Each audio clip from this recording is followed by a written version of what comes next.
welcome to this week's episode of Overcoming. I'm your host, Chuck Herrick. I'd like to start off this week by reading you a poem from one of my favorite poets, Kahlil Gibran. The poem is called Shadows. A fox looked at his shadow at sunrise and said, "I will have a camel for lunch today." And all morning he went about looking for camels. But at noon he saw his shadow again and said, "A mouse will do." For me, this poem is a metaphor on how we live life today. We fail to see the true greatness inside ourselves. We search for greatness outside. That fox went searching for that camel all day outside of himself.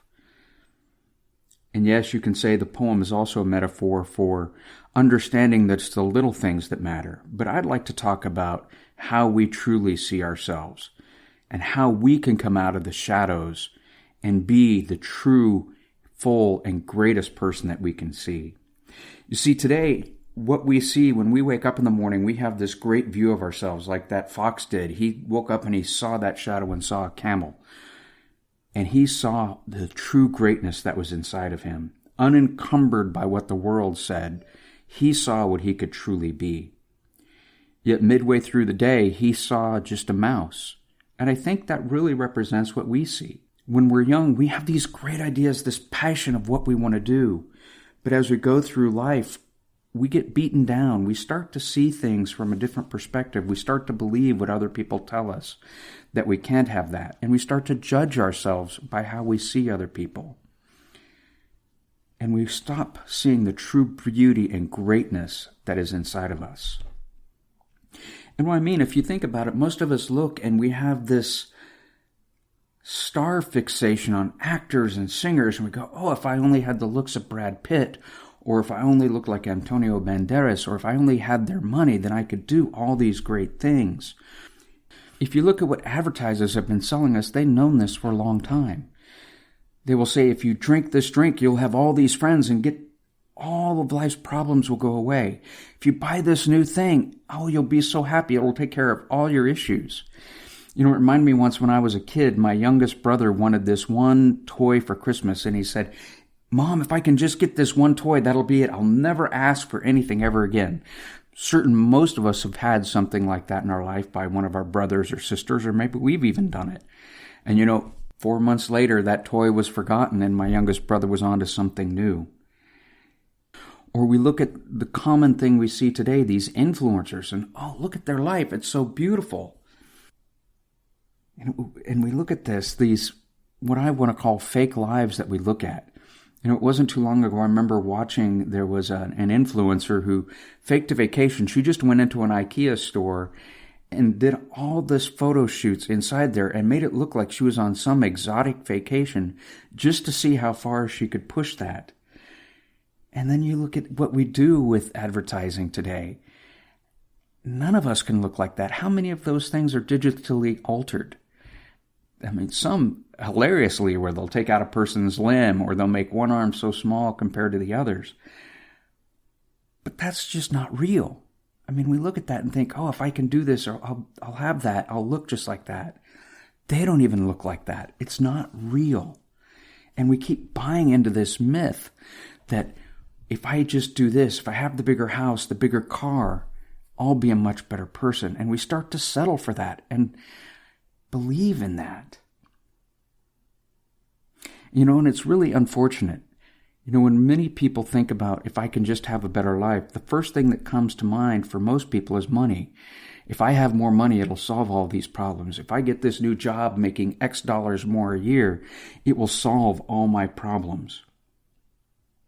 But I really don't think it's money that's the issue. In one of my prior careers, I was an accountant and I worked with a lot of lottery winners, or I saw a lot of lottery winners come through our firm. And if you read the magazines and news articles, what you'll find is most people who win the lottery, within 4 years, they're in worse shape than they were before they won. And there's a reason for that. It's this windfall that they weren't ready for. They didn't grow inside. They didn't know who they truly were. And what happens when all this money comes in, all of a sudden, not only do people come out of the woodwork and prey on those people, which is wrong, but they also don't know how to handle it because they haven't done the work inside. They don't know how to handle the money or their new life. It's no wonder, given this kind of fixation we have today on this, have everything now, have it bigger, have it better, and my life will be perfect, that we've lost ourselves. We are now one of the most overworked and stressed out generations on the planet. We've lost sight of what truly matters in our life, what truly makes us happy. And all we've done is we've accumulated more things. We have the bigger houses, and when this house gets full, then we go rent a storage shed and we can put some of our stuff in there that we'll never see again for years. But we'll pay that $100 or $200 a month for that storage unit just so we don't lose things, just so we still have stuff. And all we do is weigh ourselves down because now we have all this stuff. We're tied down. We're not free. And all we can think about is, I need the next new thing. I remember my mom used to think, well, if I just get this new piece of exercise equipment, I can be skinny like I used to be. And before long, her house was littered with a bunch of different exercise equipment that she never, ever used. And it was all just starting to build this clutter. And what it did is it created a drag on her. I need to get on that exercise bike. I need to get on that rower. If I just do that. And it just exacerbated or made the problem worse. There's a movie that I love called Family Man with Nicolas Cage. In the movie, he is a very wealthy investment banker. And at a certain point, he is offered a glimpse to see what his life would have been like had he chosen love over money.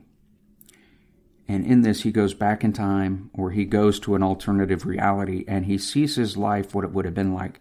No, he wasn't a big investment banker, but he had a richness of life that was amazing. He had a wife who loved him and a daughter who adored him, friends and family that just really were there for him. Contrasted with the life he had as an investment banker where, yes, everybody respected him, but he had no close personal friends. He had people that would come in and out of his life, but nobody really cared for him or about him. It was all what he could do for them. So you have to choose, which life do you want? Do you want that life filled with love, friends, and family? Or are you going to keep buying into this myth that we have now that you have to have more, the bigger, the better? And there's nothing wrong with wanting that. If that's your true dream, go for it. If that's really what you want, go for it. But remember, the true thing you have is the richness inside of you. And what really, really will make your life worth living is sharing that true richness. It's not the size of your bank account. It's not the number of toys and the shiny, brand new things that you have. It's when you're feeling low and you can pick up the phone and call somebody and sit and go talk to them over a cup of coffee or a beer and just really enjoy each other's company, where you truly have true, deep friends, intimate connections with others in life. They don't care the size of your bank account. They just want you.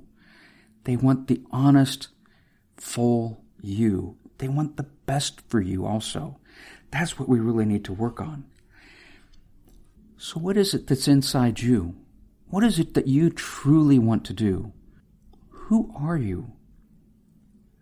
What's the true focus or something that only you can provide? Maybe it's the best hug. Maybe you want to be the best parent or the best spouse. Maybe your goal is to travel through Europe. Those are all great things. So what is it that you want? What is it that you really have to offer to the world, to your friends? Something only you can bring. Outside of all this marketing and advertising, what are the things that you truly desire, that truly make you happy, that you will cross a burning bridge to get? That's really who you truly are. So don't buy into this myth that you have to have bigger, better. If that's what you want and that's truly what motivates you, go for it. But make certain it's truly what you want and not some myth. Don't buy into this, the grass is always greener. It isn't. Sometimes when you get the new, bigger job, all of a sudden there's a lot more responsibility that comes with it that you might not want. Because you'll have to be here, and really what you want to do is make just enough to travel and spend time going around the country and hiking. So what do you really want to do? I challenge you this week to start thinking about what it is that truly motivates you. What's inside of you? What do you really want to do? Next week, we'll delve a little bit deeper into how to find the gems inside of ourselves and understand who we truly are, to where we can get the full richness of life and be who we really are meant to be, not constrained by all the marketing and things that we have. I look forward to talking with you again next week. Thank you.